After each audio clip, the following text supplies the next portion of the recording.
Elizabeth, this is a very interesting subject matter because I remember this whole situation when it happened. What was it like to delve into the story and to really tell it and especially open up things that I didn't even know about, especially with Oak Park? Are you asking specifically about the Kathy Lombardo case? Yes. Okay. And you're from the Illinois area? I'm from LA and in Okay. California, so that's why I already know the California cases, Okay. situations that happen in California. Did not know about the Oak Park situation. Well, that's a totally separate case. So,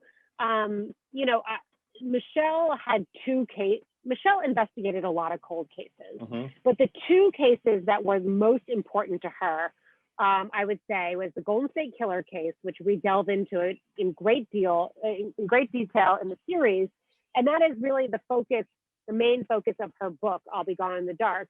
But another case that takes up a great deal of real estate in her book is the case of Kathy Lombardo, and that is, in a nutshell, a sexual assault and murder that happened in her hometown when Michelle was a teenager. And Michelle, in exploring her fascination with cold cases, really credits this case and her never being able to really forget this case to being sort of her origin story, the kind of thing that got her hooked on cold cases, and really fascinated with what happens to a case when it isn't solved, what happens to survivors and victims when they don't get resolution. And we talk about this case in episode 2 as being part of her origin, but we really didn't get a chance to explore it in all of its complexity and depth. And so when HBO gave us the opportunity to do a bonus episode, a special episode, we knew immediately that we really wanted to delve into this case and bring attention to it, because that's what Michelle really wanted to do. And it's a case that really has been forgotten in Oak Park. It doesn't get that much attention.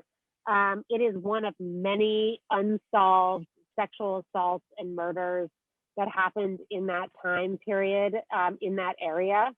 And it was very hard to explore because the Oak Park police did not want to share their police files with us. They said it was an open and active investigation, and that's why they couldn't cooperate or share materials in the case. And we were left doing much of the same things that Michelle did in her investigation, which was we retraced Michelle's investigation and we retraced the steps. We spoke with the teenagers who found Kathy's body. We talked to the first adults at the crime scene. We reached out to detectives who were involved in the case.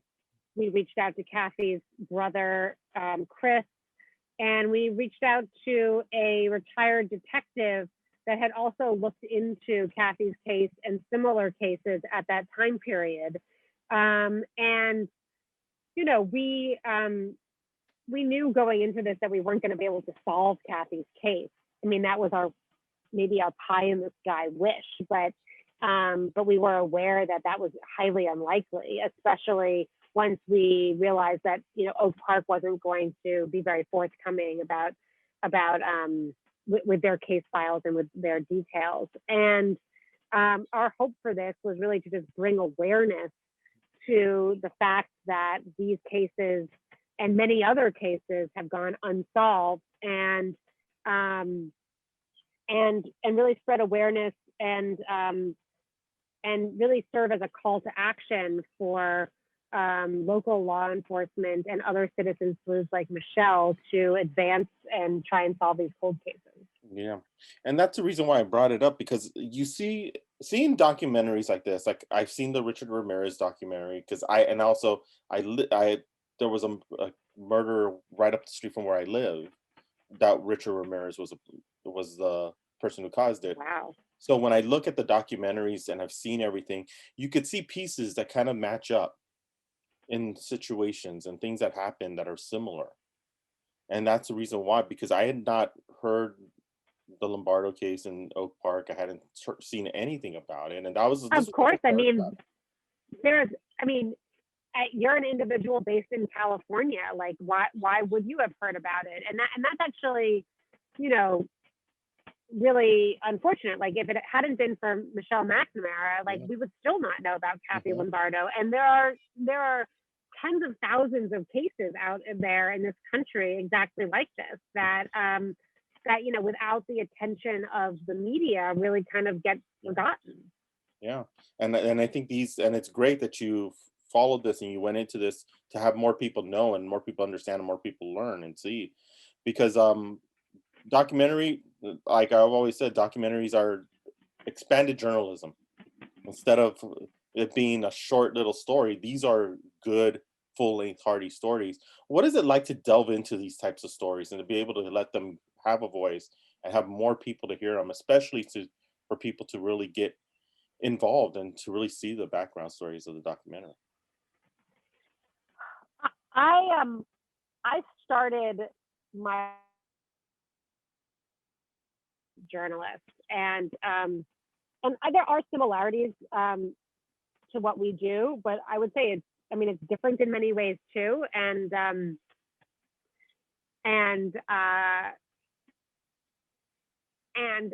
I would say one of the things that I really enjoy most about being a documentary filmmaker is it's just like it's the puzzle I like to solve. Like Michelle always said that like the puzzle she likes to solve is cold cases. Like the puzzle I like to solve is like, okay, you have this archive, like you have these potential interviews, you have, these holes that you need to find a way to like add visuals to. Like, how do you tell a story, investigate a story, a nonfiction story? How do you be truthful to kind of all sides of the story? And then how do you find the puzzle pieces that can help you pace that? So I really am like, I love to like hunt around for pieces. So when we did this project, Patton trusted us with all of Michelle's archives. So we were sort of hunting around for stuff within Michelle's archive, but at the same time, we were hunting around for like news archive of Kathy Lombardo's case and other cases and the Golden State Killer. And it's like, how do you collect all of these different puzzle pieces that you can work with in the edit? And I just really enjoy that challenge. It's just the thing I like to do. I don't know why I like to do it, but I do. Yeah, and working with HBO documentary films, they've always put out such great products, and yours is another great product because it's fast. Like HBO documentary films always puts out a great product. I can't say I enough. agree. I And agree. how was it? How was it working with them for this? For these pieces? Oh my God. Working with HBO, um, this is a model of how I want to work on everything. It's Lisa and Nancy, the executives at HBO, were just incredibly supportive and enthusiastic, and really trusted us. And I loved their input, and it was really them, like their investment in the Kathy Lombardo case, the fact that we didn't get to go into it as deeply as we wanted to in the series, that led to them thinking about the bonus episode and, the special episode. It was just a dream. Like I hope all working relationships are like that, and they have a really good eye for storytelling and a real trust of filmmakers. And I can't speak more highly about that experience. Yeah, and after the pandemic, documentaries seem to have really been a forefront, and I think yours is definitely one that people are going to definitely uh, tune into to see. What has it been like to have that rise of documentary film and to be able to have something like yours get seen by more people and get more interest into it to be a part of the documentary film world?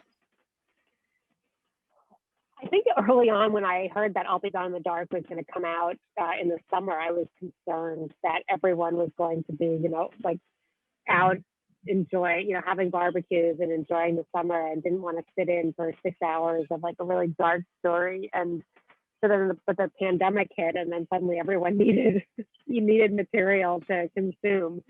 So I'm glad that we were able to, you know, we were there for people when they needed content the most. I have always loved documentaries, and my career has really kind of tracked with the rise of like premium content documentaries and documentary series, and I love this work, and I have really been amazed. I mean, I think I don't know why there's been such a like a renaissance in this. I think it's partly because of technology. Like, it's easier to film, it's easier to digitize and find archives, and I think also, you know, you had the rise of documentary kind of comes out of like this proliferation of reality TV, and so like that unscripted TV. I think people actually really wanted something that was more authentic, and